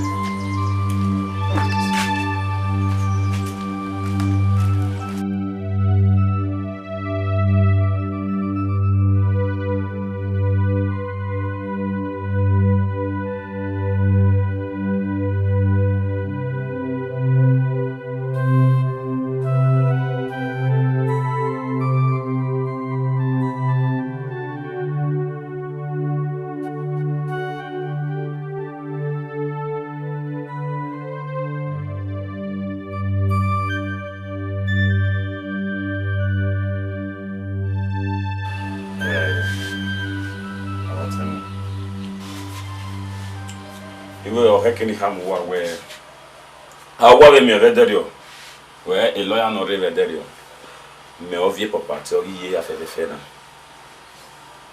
le va se va nene property na via me hie ne ya fe ne kino ran me ki ya fe hie ne ya no da ya travel ni live no ari e do gena wa to kini me hie ne ya fo deve otene no wa hin na wo kini so na en wa ya di Eru destali gusi aye, rudubu no time no ku. E gusi aye. Eru destali. Taso bi. Emi ya ne a lawyer wa win ni we dey onu. Wa hin ya. Under 1 week. Why you walk panu si aye no tun? O ma easy na. Stanley. Taso bi. To be a senior or second son, ma easy. Ma easy. Yeah. Salo buare. Me ya fimi ya na. Me be tun bo me na be so na e. O deru dugu ya hion na ba e. Taso wie. Hell! Jesus. Ite mi na ata mu wa ne. Oh, wa wa. Stanley. Ite mi na ata mi. Taso wie. O ma te ta o le wa na ba e. Taso wie under 1 week. From grass to grass. Yeah, go na. Jesus. Stanley. Tell me go here. Mo gi na ti we. E wa yan lady. Me no now. Okay. O se na o je gbegun. O wo wa kaka bo we visa no wa ya je ewebo. Yes, that's true. So me gwa lori Canada. So we are here we me na. No that problem. Also when you can connect me we business ni me yare ba me ya winner. Oro we gbe. Most people are from Italy, UK, Canada, any country you can make mention of. More on any yana. You don't call me a young lady for nothing. You beg eh. On your web business, me why are you there? You beg eh. La wo we Canada ni ba lo. You know isu no I go no we hana. What the transfer you go your account. What transfer I promise you. Less than 1 week. Hey, you ready now? Is it Canada? You just not do here na nyo. Na femelo. Where's it?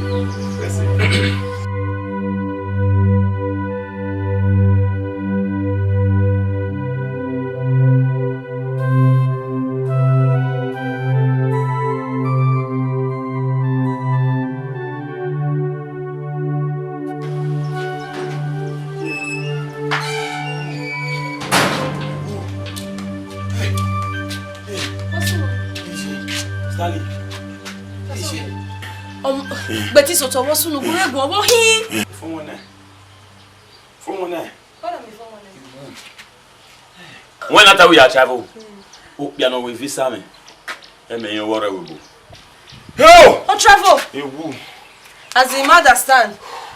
O travel a we visa we go do a o travel wa mu go we pa. O yi email a we bo. O ya la wa ka to ge aporo.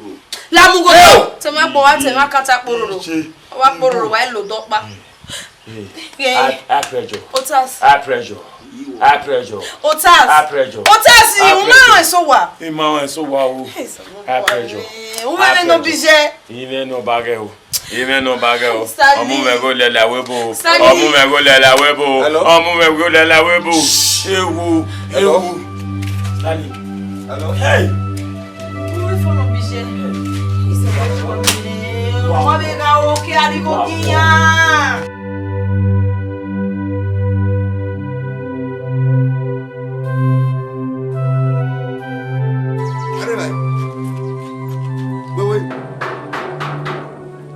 Baba! Baba, Domo! Domo! Jesus! You walk go! What are you, pa? Ebo. Ebo! Eyamu ke umare. Ije! Yes. Why are you one? If you tell me you only bought me one. You will move on to friend. Yeah, obo no bete me do yen ife bona. Yeah, obo ebo na hin agbe. Ki me ho awe. Ki me ho na. O gbare tasi no ko nu lawe. Ije me. E ko na gbo na. E pa ne kere na agbo gbo na. We ke general no. Jesus. O mo maru wa. Ne kere ni gwa pa. Ije awa no. E pa la escale. Escale pa. Ya. Oye tenai. Ebo no kwa na. Kakera yo ke ko no kwa na. Igwe ke ikede wa reze la ye ko ndo kutu emme. Uwe. Dem le mo. Unu wa. Yo si emme. Holy go fire. Blood of Jesus. Awa e ma ewe pa ile bakana. Ewe ile bakana. Wa mu area. Imu ni bakana na rere na. Agun yen no ruwe. E pa me o hen ma we bodela awo. E bakana iwo kwa ewu. E me ti mo e pa nu gbera. E pa wa yan je me le bakana. E ma le bakana bode. Wa ikekede ore. E pa me ti E bo bakana. ewo kwa ewu. O me ma hin. O E ma we bode pa o.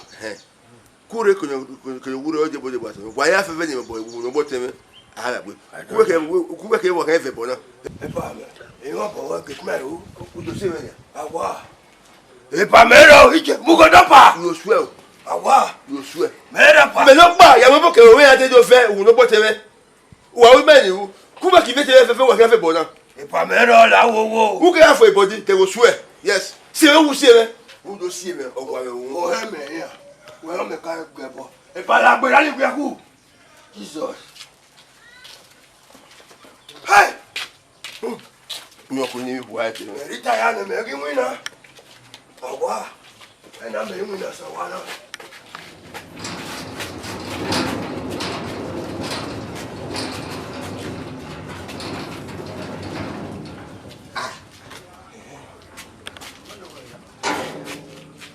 E pa wa me mo bola wa. Ame aro. E ne geti wa kwa kina ya mo bogbera. Me ari za. Me do wi o. So pe o na ri are. E mo na wa lugo. Ona le get. Ona le recruit. E mo me police no da yi. Ake wa ke. Ake no kwa ke pa wa mo yan mo la moto. Ama me no da yi. Apa o wa na o ma se no wo. Àwọn afọ ni aka. E pa mo la wo ka me. Ye ke su si gire wa. Aya mo e ba ye. Wo yo. Ali ni ayo ato. Wa ni aka. Wi mo na ka ni wa mo wi me. O wa. Wa su ka da e bona. Wa fun ni. Wa back when I we wa be ku. Dai wa e bona na mo wa. Asu ka ya. Na ho pa ya bu.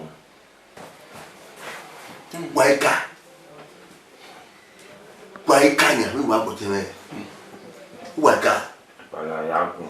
Wala wa gwan. e bona ari a fe do ne ko se na poto fa e do o te ja wa fun ni apo ni wa we wa ko vie me wa asu akanya go vie ko Wala wa gwan yi won ti ne bo gbe. Wala wowo patenu wa u. Ya bu. Tanya. Ba ya bu. De ba lawyer no reni a lawyer ni fake lawyer no. O ya ta me no ba do pretend we lawyer yin na make na mo property ya fe me. Je gbegbe. Ire do mi owe. My problem is so no agreement solve. When Kobene Ijeme Yangu. But tell me no the tell me be where Nagaku, Yagaku. After we hear the Yagaku, after we hear the Yagaku. I mean I will lead you. Akelaku, Okeki, the lawyer, Ogiji, Nogareva, Keke, Ave, a boggyman, here we are. Oh, Gagaku. I mean now where Okeki, the lawyer, Gareva. If me own way, you may know him. We are at as the lawyer, Ogijime. Where you do TV affair. Why TV affair, no Vimy anime, with your enemy. You understand? Who did you Yagmo you talk? We got any hair now. We're going to film. They said to where. After Mero, when me at you anyway. But your parliament no way. A bogus you when you had what believe. I walk out Benard, my time. Okay. You mean my nana or tell me no John Kim making the hero Rivanina. And we are turning. We one will be so one will be who are I say, give my hand with lawyer with the lady. Or my person we are believer. When I tell me no, only my Bobby just could hear yourself. Oh, understand. The matter, I met you when he met. What he asked, I will say. Just even a Cameron. Ha! Would you beg one? Oh, Yahi! It was unbelievable. Where's unbelievable? Where's unbelievable? But me believe we are met as Zebo video. Yes, sir. Where's the Zebo? I don't think enough with you. Oh, now with the real lawyer, hurry now. We have it, man. Where's the Zebo now? Also, university where you came in and hey, you wait again. You man don't see really me. Me arrive. If you see, ya wayori. You want to beg a monkey, you want to face him. I'm when I want to be a son. But say, Metigua, Baba, go be where you are really need now. What you are moving one you, it take a one more. But where what do you really need, Baba? You may free. Yes, I got 10 minutes. How are you from? A big boy now. If we make us a gal, we are better. Give everything. Almost a week now. O gbe so mo ko we di go na we mi ya la moto. Aso omotion. When we no sunu. O wa ya be will no tie. Yes. Wa ya we no ya ga property ni. Yes. When ga na we asa we se be there. E mi no sunu. Ya we ni mo wije men no. Ya transfer 100k or 150 me. Oni agbo we ya dey na. Okay. I would account to them. Because say no man, I my young we am meti we. You dey ma fe mero. We no ije na ni property je me na ni afi level. Ya doje igo no gbe me na ya la. E webo. E kini oni ade Canada. De Canada we ka. Me mu majo. E ni agbon do wuri hin ya. Uyi gbegbe won o we ti be ba. I mean na egu me wu. So we meti we visa yes, Canada. Yes, we be na. We no ite you na ya. You we be ba ogba na. Abi. Yes, sir. Hi. Uje gbegbe won. I be ti me Canada do. Uje gbegbe ti me Canada. Yeah. Oh my, yeah, we visa free, no visa free, visa free. Where say you still be my mouth? Yes, sir. Ya no. I mean, met you. He run ya. O me o si mo pa, o bu mi ade. O wijin e wo. So o tin no dion. When o dion na o di wa wu. Yes, now. So ne kere ni a, ale nu me uno o dion la on tutori. Ne kere ni o ye oni ye yo wa ni wu. Ona bu mi ade. O bu ye ni no pretend bu mi lawyer. Nije die bena me isi na ngeli bunya ya isi ba ni ba pali ya dero yiswa kali willy egbe na wa gwen ya Oh god. Yes e lawyer na die be dije ya ga hu ya ke mi go hu you understand so ina mu wa na do mu no ka na so dion ai so kege ni ade ni a e o yiwa bunya ade ni a we settlement ni here settlement we 100,000 or 150 so which you only is too poor me need you beg when one ina we here dog me one we ya yon lady ina working in my job eh as one is swear na mo emefo o we oni ari Canada imegwa e na we Canada na we ma hono ya agbo fito so imebu ya dey my job e document no here pa ni ma here we ha ma me mo ajo o imeti we na ya you ma here we na here go do na okay no to shey yes na no Only one. yes I know Problem I running now. Why going to win me now? I know lady one Well, you know now. You trust now. That's yes. my business. Yes. Yeah, we better matter. After the business, my own package. We come. even story when you marry you ma here we na so no ya do be e worry No. trust me I know so if you do ya gbele we ma ke me nita ma we na Ele va se va. Eve no pa wije inore bobai udo. Mo hion. So bien. Otonore ki o sa udo. Iwe hion. Ki oga no ite ke ni ma hien rena la. Ya te safana market la. Jesus. Ma we mi obe oni pa u, ma we mi obe. Jesus. Utas. Uma we be. Ina ya fen we una. Ona wa ona we. That's so weird. Hell. That's so weird. What we there? Every year. Talk now. Over here. Stanley gwan la wo to wo. Yeah. Ya gwan. Mona ta bo re igbo. I don't know. I don't know we ko. Do ene ba ti. Ya gwan gwan na. Baba wo la wo. O wi mo wo na. Ka talk. Mo kwa. Stanley where ya? Ya go e gwan.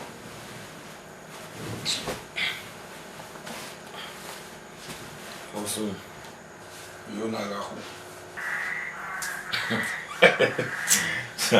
But so what te influye na mi o tutu asen twa. Hoje, yo na ga. Stanley. Ate what ni hiri we. When we senior brother we hin, when we senior brother we. E to hekenu we. Ije mana wune. Wa meti tepa okuni. Okekenu we to bu we uzo we. Ije mana wune. Ukhu agai. We ata eme weta wunu na. Yeah. So kwa umaya partition go we you to no elegele go ikebe that money. Elegele go ikebe that money. O kuno yin ya bia wa so to rupa kebe. You know ko ni jibe ma ga yi to. Umaya partition gbe fi to na. Amara gun aro say de gbe yin ayaje. You no ikebo. Akewa gwa guy. Yeah, ni meita mwena where you huni ameti guy. Do we are guy. We are we are take be or no too lawyer no get the answer your way. Yeah, guy will be disturbing me. Yeah, why go work here in any color later. Do no way. We be at anything one na. O be try be him rock one. Ya say go sana do lead damon. Short your own thing say where you money your be anything here. What you come. Yeah, we ya money ya one so you.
Beno wajena.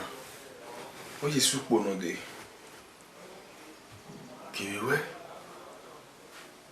Ota se himi ya fo. Oda ifo awe me apome. So pa ye no ragbon, ye no be bune. Exeti riba, exeti gwan. Wa ye he. We to ame. Wo no teme ni hiri hini mi ya fo. Benojina. Ya dubo me wa desiga. Ya globo wa kevo. Beoni.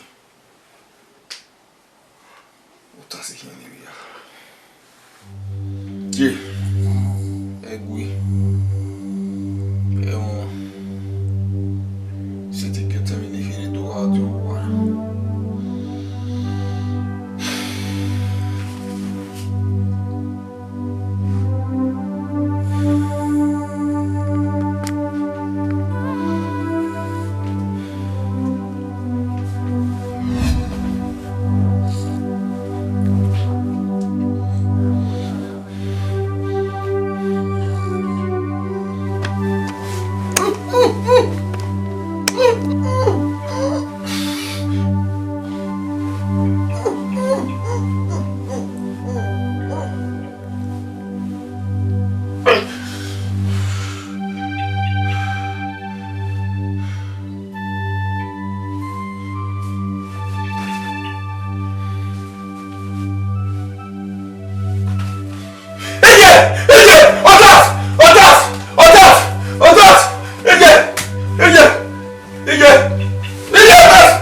I've read the will on your Yamiri. Maybe I need to your talk. She willed everything to LLC. Eh? Me? Yes. But we will only have a measure where we have the other way. Epa. They walk you back. Papa, take it also.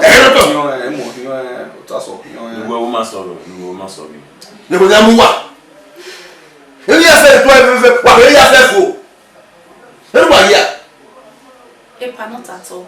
Huh? Any a henny, Ibozay, and no K or Reme, what's up? Is your winning, Yaggy, a bow on Yahi. Oh, yes, Senia, no K or Reno, Niger Willy.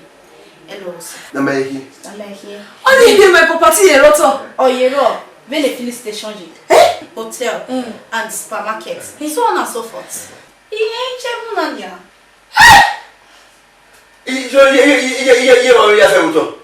Baba Nehere. Eh, Papa Nehere. Wow. Owana, you may be there. Woman, Yawana.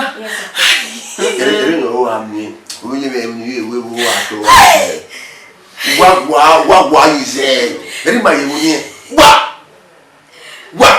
Lawyer, I say. Lawyer, I say. Jimena William, you know, On every way, it is good to be good. Goodness. Wait. Well, I was going to Moroka. In the afternoon, you have new one walking anyone. No, you can't. A walk on a full real near fully. What they are, a full. The Mutia, I am going to yes. You had also the big. Hello, sir. You see me in my office. Hello, oh my God, oh my. What's it? Oh, my Papa, I didn't know what I mean. Baba, one, Baba. Oh, one, I know. I will a yafe, you will get money. Hello, son. Corner. Yeah. Every time we let to an hello, sir. Oh, no.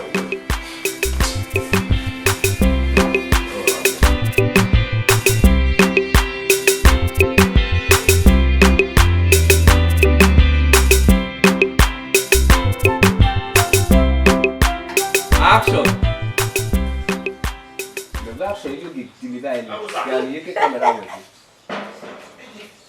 All right, action. No noise. Action.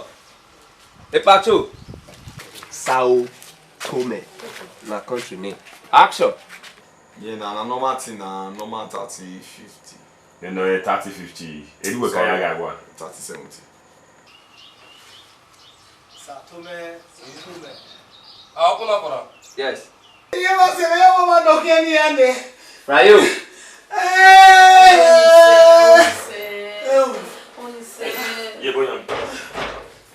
want to die. No, you don't cross. Don't let them cross. Okay, let me get cross. Okay. That's the yes, I will let me collapse. No, as you go now, you don't already collapse. Okay. Jay. Oh, yeah, now. That's how we are set. Action. Sale background. But why they put that thing for there? I'm on Woody after my wedding. We are starting to the battery. You marry her. My girl, my barrel. Banana boss for down. I was saying, you know, I'm making her. You go even know what he wait if you're able. When I'm going to go. Wait in way back. When I'm going to go. What have the battery motor? Who will to remember? Okay, where near the active way I started one with battery. Only if you away. So, we will not there. The man I will go. I'm not a cat. I'm not a recruit. I'm not a police. Not die. I can't walk. I keep back. Abi. I cannot quite remove. I can go on your own. Madame Moto. I can't walk. I cannot walk. I can't walk on your Madame Moto. I don't want to back if I buy it, but I don't want to get it. Come on, I could take you. I could take you. Attache du base. Moi, vous dormez. Attache. Yes!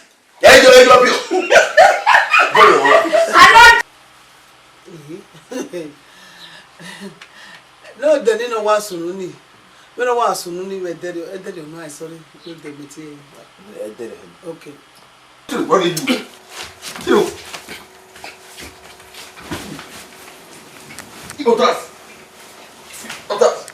All right, cut. I'm check for this one. I'm more than willing to affair now. Was it Chelsea money? No. Huh? The boy, we are well. Who fell good for me? Where? Don't go this side now. You don't go this side now. I don't know. Come back. Okay. Go there and there for pass you. Action. Where? You know we made one winner. my opportunity no kwa no. You will not back and white team. Oh, we know that. Oh, but I'm not okay. Let's go. Pick up. You will not back and white team with that boy. Why we will not Saba won't do. Oh, but I don't know how we fucking answer. Yeah, what is a truck? I will go one with your head. Otas, all of them are doing one. Okay, what's your name? You go everyone. Eh? You beg you, cemetery, and what we are sorry. Wait. You want what the reason say you can't be? You want to follow you do? Okay, wait. You want the reason you? Yeah, few any. You dey hear this one? You. Yeah. We would we see I CGI. Ijeme o ebege no mati eguan. Iyan wa kan ban. Ona wa gun ayo. Anything no there's nothing no here. No sorry.